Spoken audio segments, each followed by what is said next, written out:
नमस्कार दर्शक बंधु मु प्रदीप आपण मानक स्वागत करुच्ची आजिर आउ एक नवा भिडियो दर्शक बंधु आपण मैंने समस्ते जानिथिबे गत मास राज्य सरकार तरफ जो हिताधिकारी माने वार्धक्य भत्ता बैंक अकाउंट माध्यम पाउथिले सेमानकु जहाँकि गत मास टंका प्रदान करा जाय नथिला एवं राज्य सरकार तरफ गोटे नोटिस मध्य आसीतिला जो आपण मानकु डिटेल्स कहा जायतिला जे एप्रिल मासर जो वार्धक्य भत्ताटी आपण मानकु मिली नाही एटा आपण मानकर मे मासरे वार्धक्य भत्ता सह मिसी आपण मानक अकाउंट को जो माने भी 2000 टंका पाउचंती 1000 टंका पाउचंती सेमानकु 2000 टंका एवं जो माने 3500 टंका पाउचंती सेमानकु आपण मानकर जोटा कि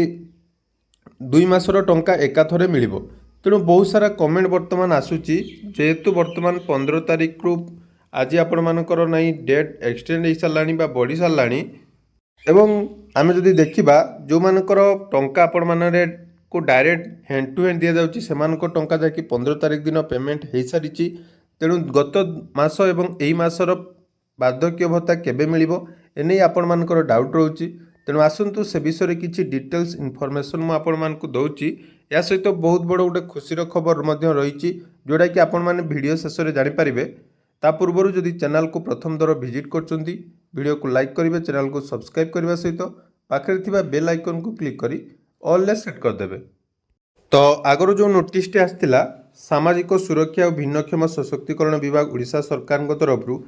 एनएसएपी हिताधिकारी मानकर अवगति निमंते जणाई दिया जाउथिला जे जातीय सामाजिक सहायता योजना अधीन रे मासिक भत्ता पाउथिबा हिताधिकारी मानक अवगति निमंते जणाई दिया जाउछि जे केंद्र सरकार चलित आर्थिक वर्ष एप्रिल मासरू डीबीटी प्रक्रिया रे संशोधन करछंती। एणु जातीय सामाजिक सहायता कार्यक्रम अधीन रे एप्रिल मासरे जो मासिक भत्ता आपण मानकु प्रदान करा जिवो नै एनै मध्ये नोटिस आसीतिला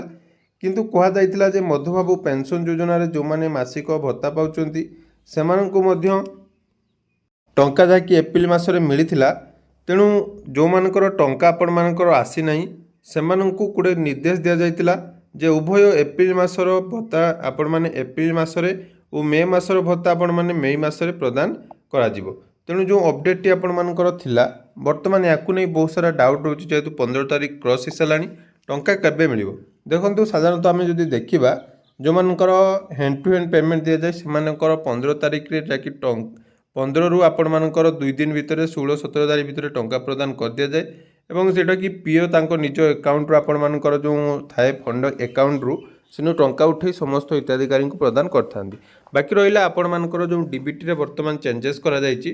पूर्वरु विभिन्न प्रकार समस्या थिला तेणु डीबीटी वेरीफाई करिया पई केंद्र सरकार तरफ एई टंकाटी प्रदान करा जायतिला एवं जदि टंका प्रदान कथा कहबा आमे केबे मिलिबो देखंतु साधारणतः आपण मानकर 20 रु 25 तारिख भितर टंका मिली थाए। तेणु 20 रु 25 तारिख भितर आपण मानकर पेमेंट आसीबो एवं पेमेंट जो मानकर 2 मासर आपण मानकर एकाथरे आसीबो। तेणु आपण माने धैर्य धरंतु जेतेबेले पेमेंट आसीबो से विषय में अपडेट दे देबी एवं जो खुशीर खबर कथा मु आपण मानकु वीडियो आरंभ रे कहितली सेटा आपण मानकर एथर जो माने नुआ आवेदन करिथिले सेमानक मध्यरु बहुत जन हिताधिकारी को जाकि वार्धक्य भत्ता नुआ प्रदान करा जिवो। एनै मध्य पूर्व मु आपण मानकु सूचना देथिली जे मे मासरे किछि नुआ हिताधिकारी को वर्तमान शामिल करा जिवो। तेणु जदि आपण माने पूर्वर आवेदन करथिले एवं आपण मानकर सबकिछि ठीक अछि एवं वेरिफिकेशन कंप्लीट हो जाइछि बा ब्लॉक तरफ आपण मानकर रिकमेंडेशन दिया जाइछि आपण माने मध्य मे मासरे फर्स्ट टाइम जोटा कि पेमेंट पाई पारंती।